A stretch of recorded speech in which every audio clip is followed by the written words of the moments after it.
This afternoon, the Eacc held a press briefing at the Integrity Center with the British High Commissioner to Kenya, and the main topic of discussion was its contribution on the ongoing fight against corruption. We have had a very meaningful and focused deliberation on areas of collaboration in the discharge of the mandate of the Commission, to which we have discussed how the British High Commission can partner with us in the capacity building. Some of the areas they are currently collaborating with the Eacc are asset tracing and recovery, financial investigation, and the integration of technology in solving sophisticated criminal cases.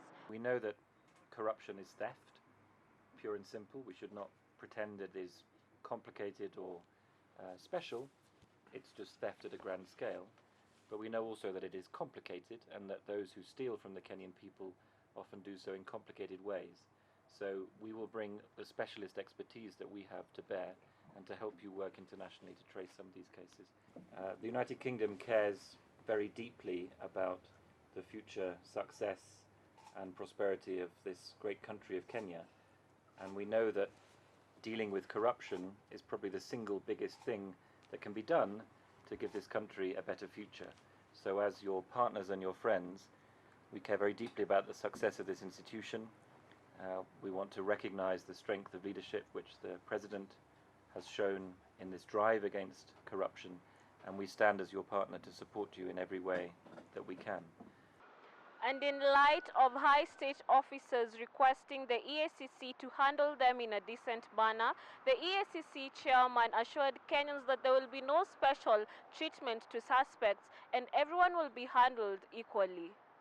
When you talk of a suspect, there's no white-collar suspect and a blue-collar suspect. A suspect is a suspect, and